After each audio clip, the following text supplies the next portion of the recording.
आखिर क्यों विस्की में सांपों का खून मिलाया जाता है और क्यों विस्की बनाने के लिए उसमें बिच्छू का जहर भी मिलाया जाता है? दोस्तों, आखिर फैक्ट्री में कैसे बनती है विस्की? वैसे बात अगर विस्की की कर रहे हैं तो सबसे पहले अगर इसकी हिस्ट्री पर जाए तो विस्की की खोज किस इंसान ने की थी, इस बात का तो कोई प्रूफ नहीं मिलता है, लेकिन ये जानकारी जरूर मिलती है कि इसका आविष्कार कहीं ना कहीं चाइना में हुआ था।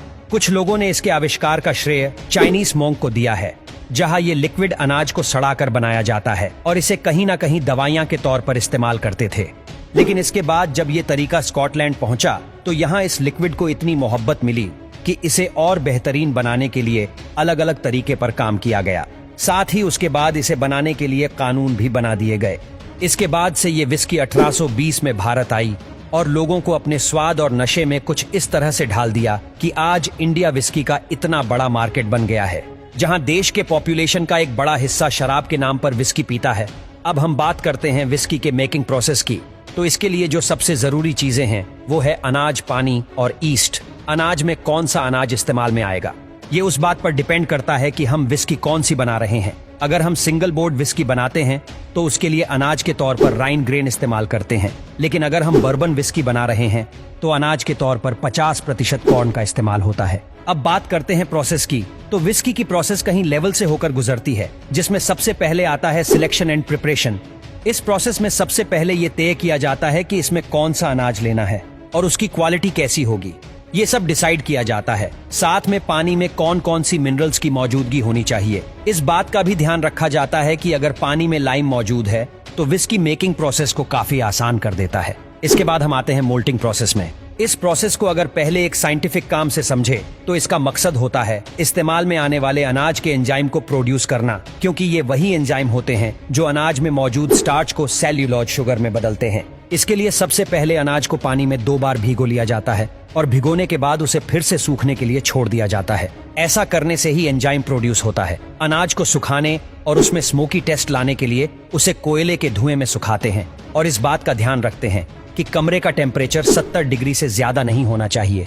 अब अगली प्रोसेस मैशिंग की होती है, जिसमें सूख चुके एंजाइम वाले अनाज को अलग अलग रेशों में पीसने के लिए मिल में भेज देते हैं। बता दें कि इसमें 70% अनाज काफी मोटा होता है, 20% उसे पतला और 10% अनाज को बिल्कुल आटे की तरह पीस लेते हैं। ऐसा करने के बाद इसमें अलग अलग तापमान पर पानी मिलाते हैं और उन्हें आपस में मैच करते हैं।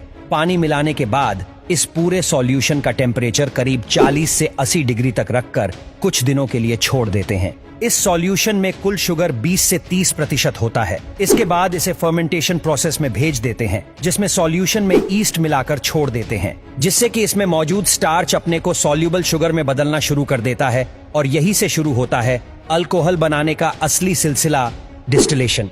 अब फर्मेंटेशन हो चुके लिक्विड को अलग करके निकाल लिया जाता है और फिर तैयार हो जाता है एक तरह का रो अल्कोहल, जिसे अगर बिना डिस्टिलेशन के इस्तेमाल में लाया गया तो ये सिर्फ जहर का काम करता है, क्योंकि इसमें जरूरी एथेनॉल के अलावा जानलेवा मेथेनॉल भी मौजूद होता है।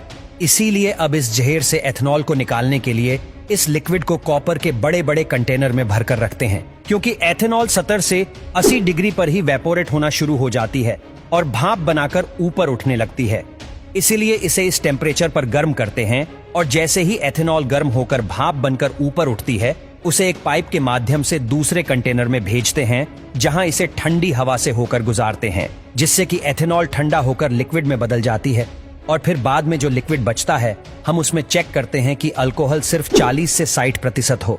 अगर ऐसा है तो ठीक है, और अगर ज्यादा है तो इस लिक्विड में पानी मिलाकर उसे ओक लकड़ी से बने बैरल में भरकर रख देते हैं। ऐसा कहा जाता है कि इस बैरल में विस्की को करीब 3 साल तक रखना चाहिए, लेकिन आज भारत में इसकी खपत ही इतनी है कि इसे 3 साल तक रखकर इंतजार करना बहुत मुश्किल होता है। इसलिए आजकल बहुत सी कंपनियां ऐसी डिस्टिलेशन के बाद बोतलों में भरकर लेबल लगाकर मार्केट में भेज देती है। लेकिन दोस्तों, आज भी जो महंगी विस्की मार्केट में देखने को मिलती है वो कहीं ना कहीं इसी तरह के बैरल में भरकर पेश की जाती है, क्योंकि विस्की के बारे में कहा जाता है कि ये जितनी पुरानी होती है उतना ही अच्छा टेस्ट देती है। तो दोस्तों, ये थी विस्की बनाने की प्रोसेस। अब दोस्तों, अगर विस्की के बारे में कहा जाता है कि विस्की का एक शॉट डेली लेने से बॉडी में बहुत सी डिसीज कंट्रोल में रहते हैं, इसलिए जरूरी है कि विस्की जैसी भी पिए लेकिन उस पर कंट्रोल नहीं खोना चाहिए। और दोस्तों, क्या आपने कभी विस्की पी है? कमेंट करके जरूर बताना।